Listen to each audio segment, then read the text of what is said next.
अस्सलाम वालेकुम dear students. तो अभी हम जो टॉपिक पढ़ेंगे वो है gaseous exchange between lungs and tissues. Lungs और टिश्यूज के दरमियान जो गैशियस एक्सचेंज होता है वो बेसिकली डिफ्यूजन के जरिए होता है। पार्शियल प्रेशर्स जो है दोनों गैसेस के इसमें इन्वॉल्व होते हैं, ऑक्सीजन और कार्बन डाइऑक्साइड के। ठीक है, तो यहाँ आपको नजर आ रहा होगा कि जो ब्लड सेल्स हैं उनके दरमियान और ब्लड के जो वेजल्स हैं उनके दरमियान कार्बन डाइऑक्साइड और ऑक्सीजन की गैशियस एक्सचेंज हो रही है। इस टाइम पे हमारे पास पार्शियल प्रेशर ऑक्सीजन का 40 होगा और कार्बन डाइऑक्साइड का 46 होगा।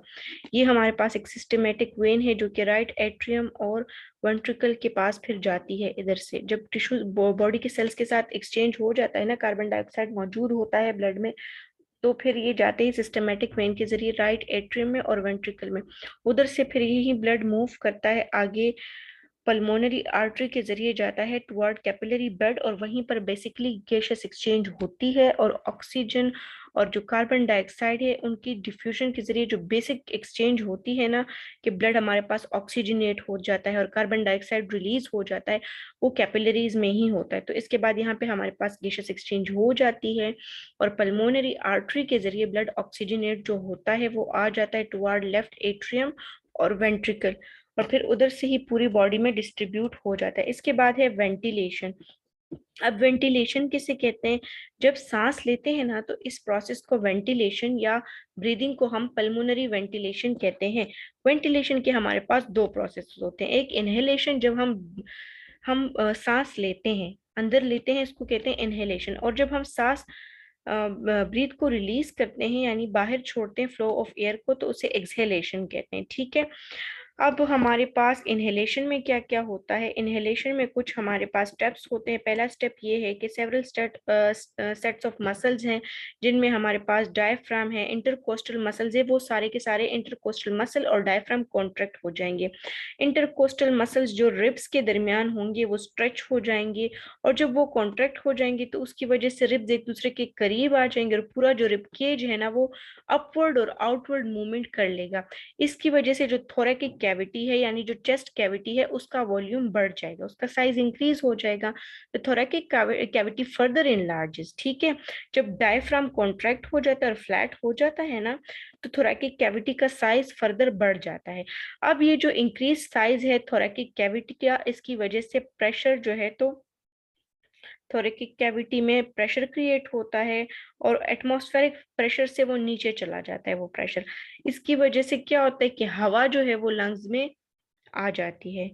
ठीक है, एंड द लंग्स इन्फ्लेट, और उसके बाद लंग्स इन्फ्लेट हो जाते हैं। अब एक्सहेलेशन के जरिए क्या, एक्सहेलेशन के दौरान कौन कौन से इंस्टेंसेस होते हैं? तो पहले हमारे पास इंटरकोस्टल मसल्स जो हैं और डायफ्राम वो दोनों के दोनों रिलैक्स हो जाते हैं और थोरैकिक कैविटी अपने ओरिजिनल साइज पे आ जाती है, स्मॉलर साइज में हो जाती है, और जो प्रेशर है वो थोरैकिक कैविटी में बढ़ जाता है।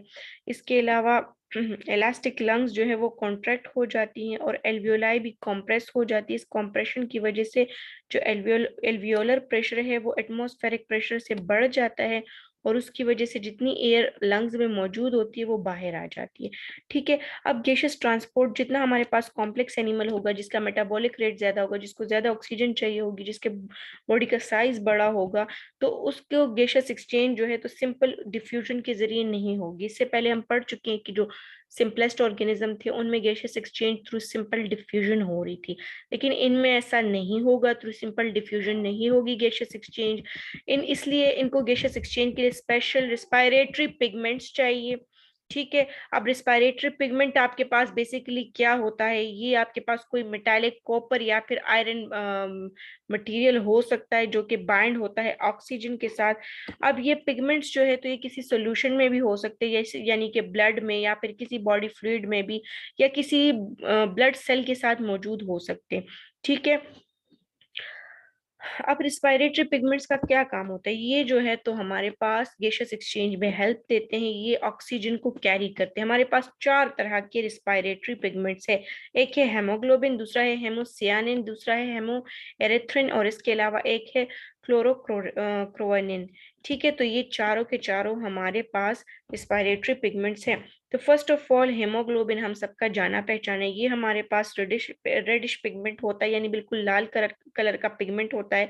इसमें हमारे पास जो मेटालोप्रोटीन होता है वो आयरन होता है, वो ऑक्सीजन के साथ बाइंड होने वाला एक मेटालिक प्रोटीन है। ठीक है, इसके अलावा ये हमारे पास इन्वर्टिब्रेट्स में भी कॉमन है, प्रोटोजोन में, प्लेटीहेल्मिन्थ्स में, निमार्टियंस में, नेमाटोड्स में, एनालिड, क्रस्टेशियन, इंसेक्ट्स और मोलस्क्स में हमारे पास हेमोग्लोबिन मौजूद है। लेकिन एक्सेप्शंस तो हर जगह पे होती है ना, तो कुछ फिशेज ऐसी हैं या उनमें ये नहीं है। बाकी तमाम के तमाम वर्टिब्रेट्स में हेमोग्लोबिन मौजूद है। ठीक है, हेमोग्लोबिन को जो इतनी वाइड डिस्ट्रीब्यूशन है, इससे हमें ये भी पता चलता है कि हेमोग्लोबिन सबसे पहले एवॉल्व हो चुका है और एरेथ्रोसाइट्स में ये मौजूद होते हैं। मतलब हेमोग्लोबिन किधर मौजूद होगा? रेड ब्लड सेल में, या फिर डिजोल्व फॉर्म में ब्लड में, या सिलोमिक फ्लूइड में भी मौजूद हो सकता है। इसके बाद आते हैं हीमोसियानिन की तरफ। हीमोसियानिन हमारे पास ऐसा रिस्पायरेटरी पिगमेंट है जो कि मोलस्क्स में मौजूद होता है या और कुछ क्रस्टेशियन में भी मौजूद है। अब हीमोसियानिन हमारे पास ऐसा मेटालोप्रोटीन है जिसमें कॉपर मौजूद होता है। हेमोग्लोबिन में आयरन था ना, यहाँ पे कॉपर है, और आपको पता है कि कॉपर कौन सा कलर देता है? ब्लूइश कलर देता है। ठीक है, तो इसकी वजह से जब हेमोसियानिन मौजूद होगा तो ब्लड अगर ऑक्सीजनेट होगा ना, तो उस टाइम में उसका कलर ब्लू होगा। ठीक है, और ये ब्लड हम ये जो हेमोसियानिन का रेस्पिरेटरी पिगमेंट है, ये हमेशा डिसॉल्व स्टेट में हीमोलिम्फ में रहेगा। ठीक है।